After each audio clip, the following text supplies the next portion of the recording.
We were talking about the case of Abraham being called by God to leave Ur of the Chaldees and leave his kinfolks,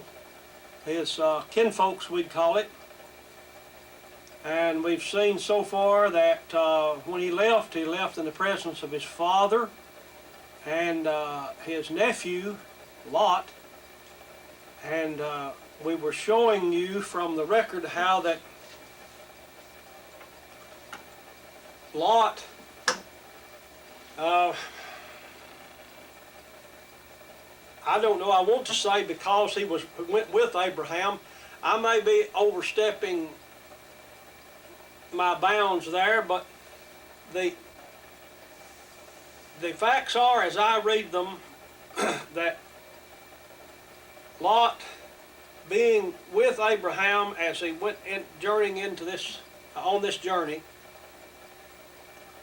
resulted in Lot and Abraham having trouble between their herdsmen, and then the division, separation, and Lot losing everything that he had, including all of his family except the two girls, and then that embarrassing situation that developed due to that. And all appears to me, at least, to imply that these things happened because not enough careful attention was paid to what God told Abraham, and that being specifically to get out of your country and away from your kinfolks.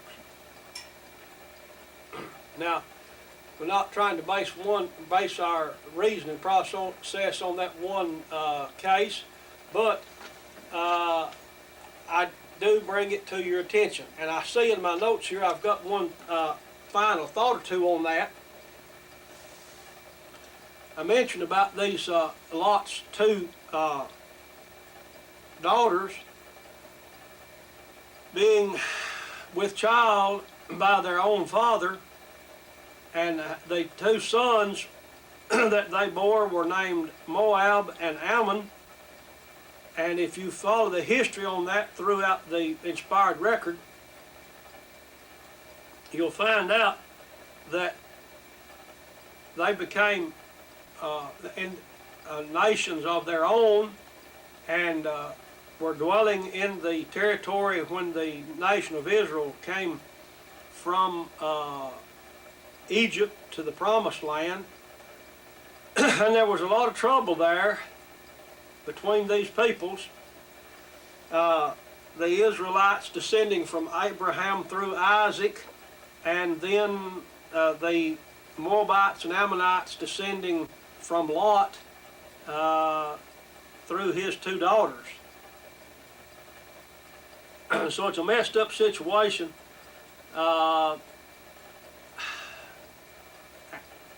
it's sad. So I'll leave that particular case and go on now to the matter that I've talked about before, where Abraham and Sarah had been promised that they would have a son, and that God would make of that son a great nation, and the blessing to all the world would come through him. But as the time and the years roll by, Sarah says to Abraham, said, "I'm too old, I'm never going to have a child." And instead of just waiting and for God to carry out his plan, Sarah says to Abraham, "Hey, I've got this servant girl here. I'll give her to you to be a wife, and you bear a child by her, and that'll be the descendant that the promise will be fulfilled in." Well, as I've talked to you before about it, that wasn't God's plan. They had Abraham and Hagar had a son, but God said, "No, that's not the one that I want to bring the promise through. That's not what I told you. I told you that Sarah was going to have a child." And I've mentioned in past studies how that the Arab nation, nations, if I understand it correctly, many of them have descended from Abraham through Ishmael, and that the trouble has been enormous, the heartache, the misery, the death, because of the wars and all that's been between them and the Israelites, and still goes on today between Israel and many of the Arab states. I tell you, we always get in trouble when we don't listen to what God says. When we try to make up our own way of doing things.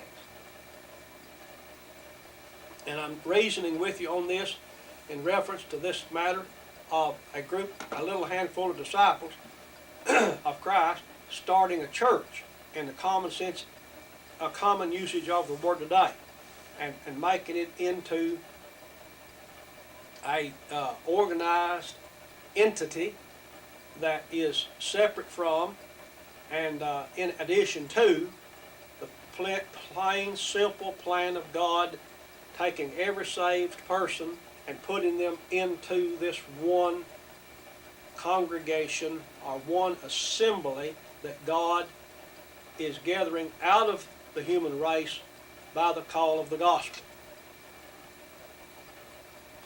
When we start adding our own ideas and our own ways of doing things to God's plan, always get in trouble. You just count on it. All right, let's go a little bit farther. Let's take the case of Moses striking the rock instead of speaking to it when he wanted to get water for the nation that he'd brought out of Egypt. You can find a record of this in Numbers chapter 20. I'll turn over there and just scan a little bit of that for the sake of emphasis.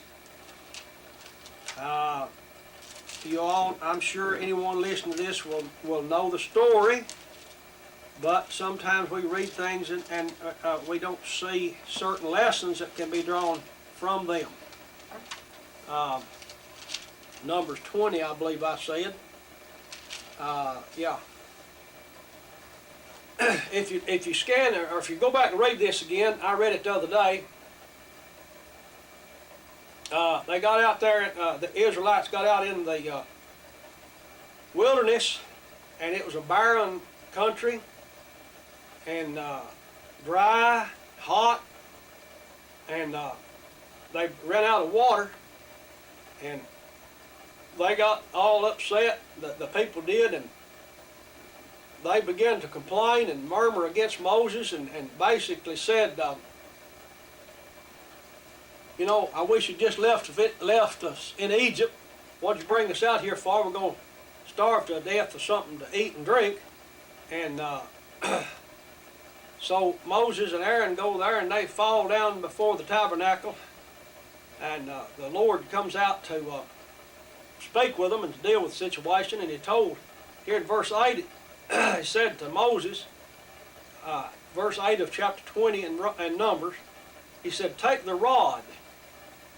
That's that staff that he had for years, and it may have been that rod was in the tabernacle. I'm not sure. I thought I read maybe something made me think that this morning, but anyway, he said, take the rod and gather thou the assembly together, thou and Aaron thy brother, and speak ye unto the rock before their eyes, and it shall give forth his water, and thou shalt bring forth to them water out of the rock, so thou shalt give the congregation and their beast drink. Now, I read that pretty quickly, but if you go back and look at it, God tells Moses certain specific things to do. Gather the assembly of the people together.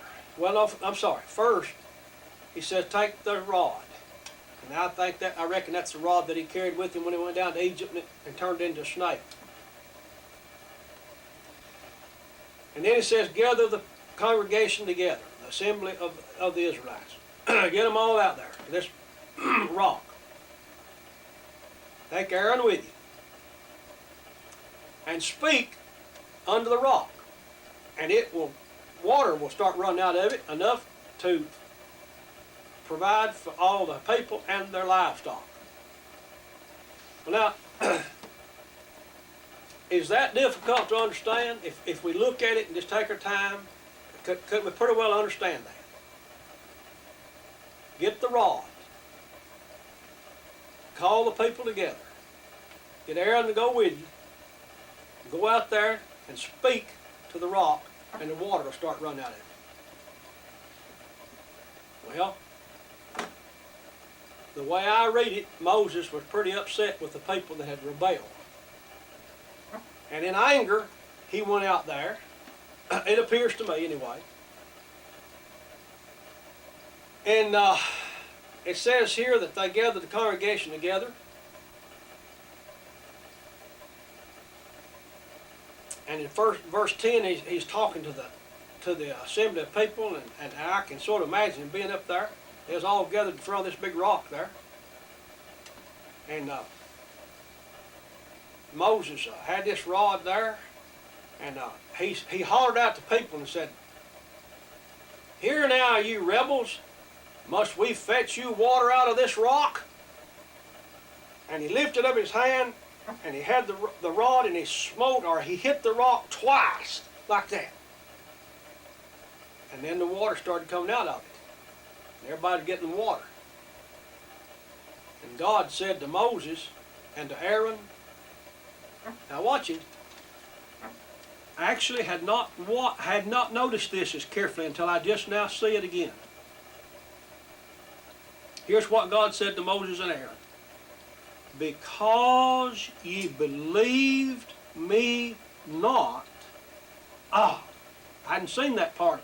I read it, but I hadn't noticed it. Didn't get it in here. Because you believed me not, to sanctify me in the eyes of the children of Israel. Therefore ye shall not bring this congregation into the land which I have given them. Said you're not going in the promised land. And somebody's going to be tempted to say, and I don't blame you, somebody's going to be tempted to say, you mean to tell me that just because Moses went out there and hit the rock with the stick rather than speaking to it, that God got so upset with him that he said, all right, for that you're not going to go into the promised land? Well, there's more involved in it than him just hitting it rather than speaking to it. There's a principle involved there. And the text says his actions showed he did not believe in God. He did not trust in God. You know what we said earlier? Faith comes by hearing, and hearing by the Word of God. He didn't act by faith. He went out there, and I say again, my human reasoning makes me think he was already mad at the people. He was upset. And but for whatever reason, he ignored what God told him to do, and he did something else. Oh, my dear listener, that's what I'm trying to get you to see and understand. And in so doing, he failed to sanctify God. Is that the right word? Let's look again. Because you believed me not, to sanctify me in the eyes of the children of Israel. You didn't pay me the respect that you should have before these people here.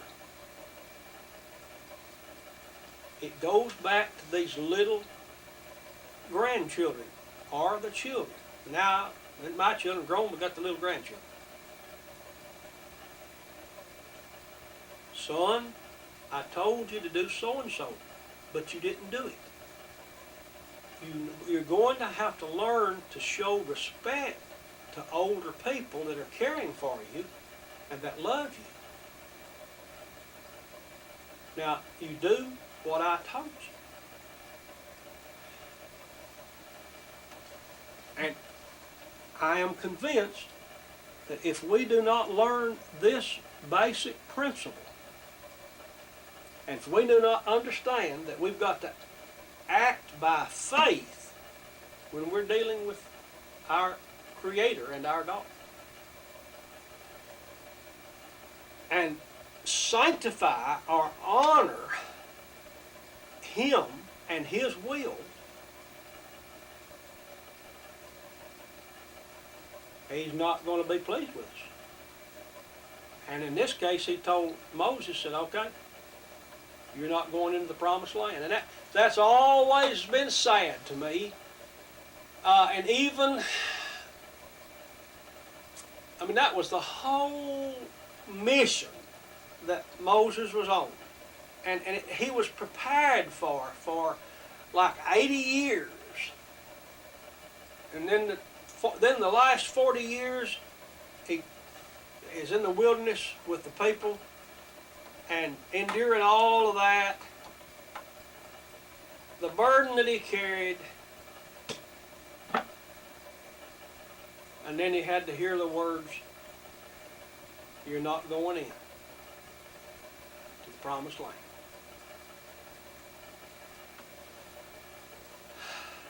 After a while, we get through some of this list. I'm going to try to show you over in one of Paul's letters to the Corinthians. He said, these things were written for our learning so that we don't make the same mistakes that they made. So, go a little farther.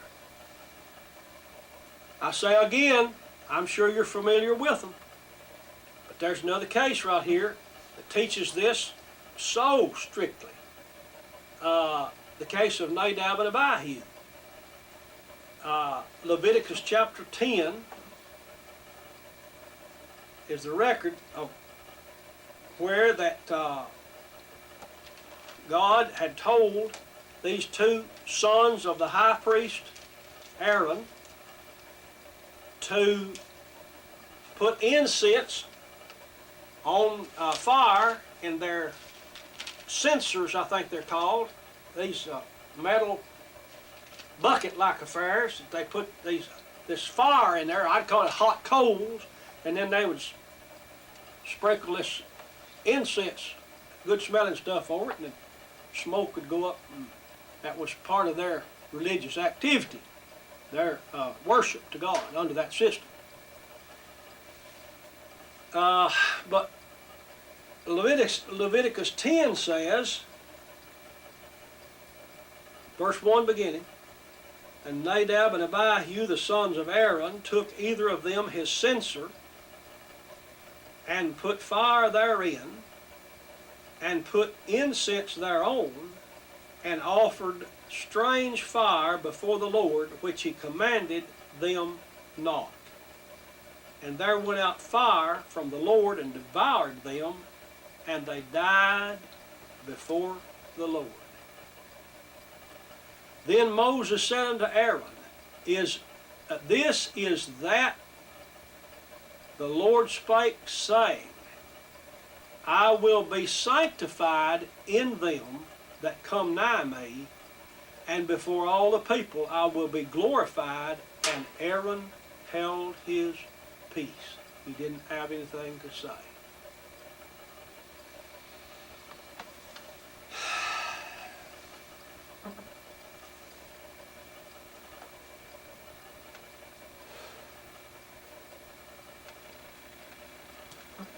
The priests were to put the fire in the censers, put incense on the fire, and burn the incense in, as I understand it, the tabernacle or around it. I think in. And that was a part of their service. So, what did they do wrong? Why would God have taken their life? And they read on that later here, I'm pretty sure, as I recall, God told Aaron, don't you dare even mourn because of their death. His own sons, two of them. Back then, having to tear their clothes and weep and wail, and God said, don't start it. I've told you people, I have a right and I demand to be respected and honored, sanctified when people come before me and worship.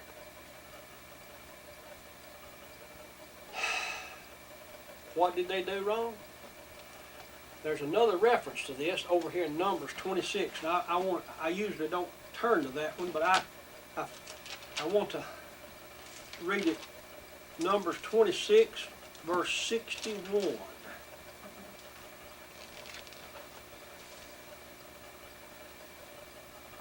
It says here, talking about the sons of Aaron, and sort of a genealogy here, or genealogy, however you're supposed to say it, a record of descendants. It says that Nadab and Abihu were two of the sons born to Aaron. And then verse 61 says, and Nadab and Abihu died when they offered strange fire before the Lord.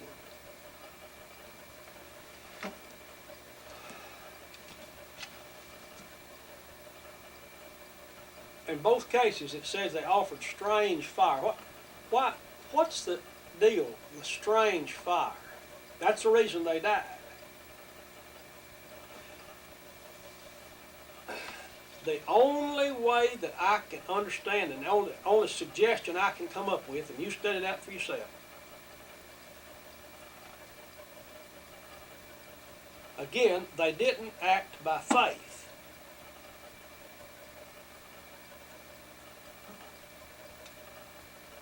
I suggest to you, although I don't have a specific record of it,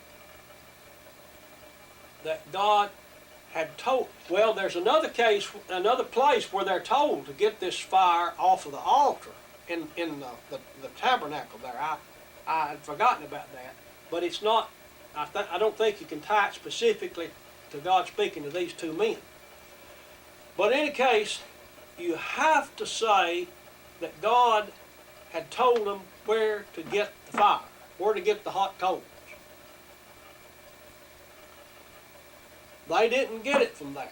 They went over here and got strange fire. They got fire that God had not told them to use, that He commanded them not.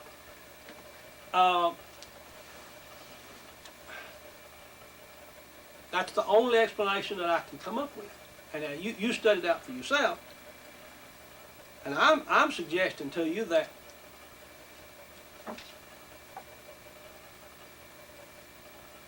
somebody might say, and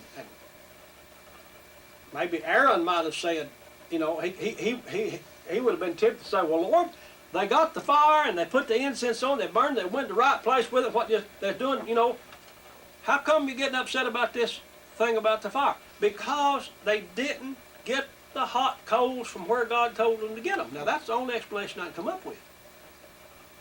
You search it out for yourself.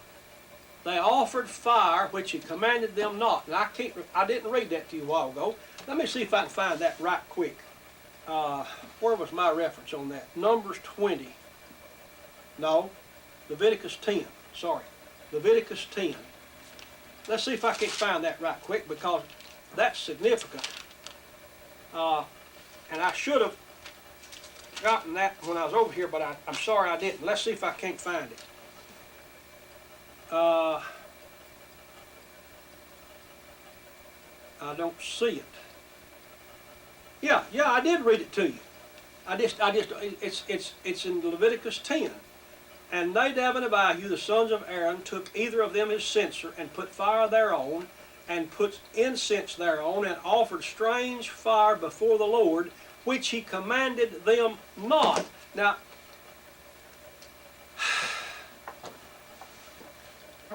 when that phrase that says, which He commanded them not, does not indicate that they used fire He forbade them to use.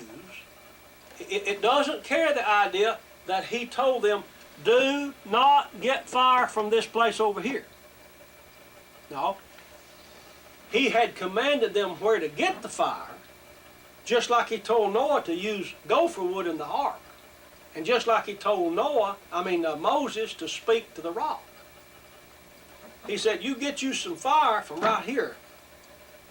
Probably from under that altar that talks about in another place, but I can't prove it by this text.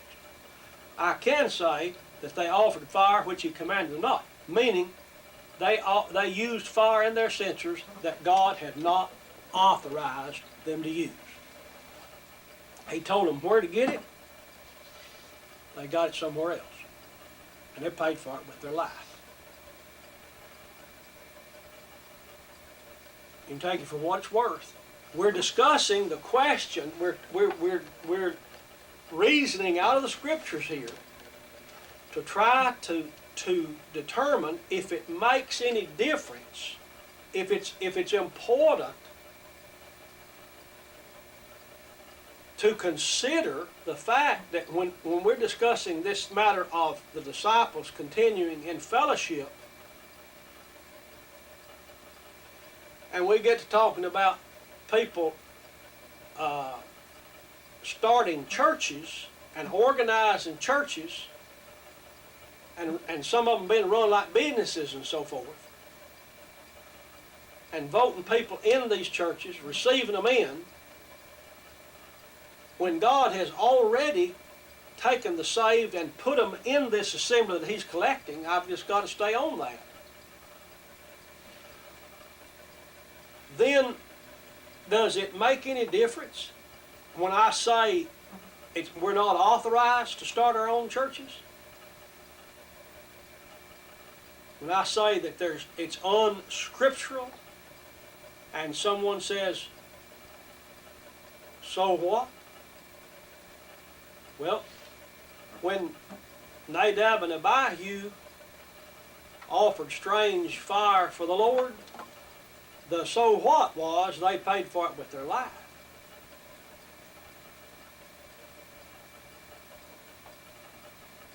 We're going to keep on studying on it, and I said earlier, if I'm on the wrong track here, I'll back up. I'll say, well, no, I got all tangled up in that, and I was wrong. But now that's the way it looks to me right now. Let's talk about another case or two in the few minutes I've got left here. When the Israelites came to the Jordan River, and there was Jericho on the other side. They crossed over on dry land, and God told them, said, I'm going to give you that city. And here's what I want you to do. You gather the people together. You can read about this. Let's see if I didn't even make a note where it's at. It's in Joshua, I'm pretty sure. Said, get the people together, get the priest out here in the ark of the covenant. So many priests with the ram's horns to blow, march around the city. They marched around the city once every day for 6 days. And he told the people, said, now, you don't be shouting, be quiet. But on the 7th day, they went around 7 times. They marched around that city. Had big stone walls there. God said, when you get around the 7th time, you let the priest blow the ram's horns and the people give a big shout, and the walls will fall down flat, and every man will walk right in and take the city, straight over. And they did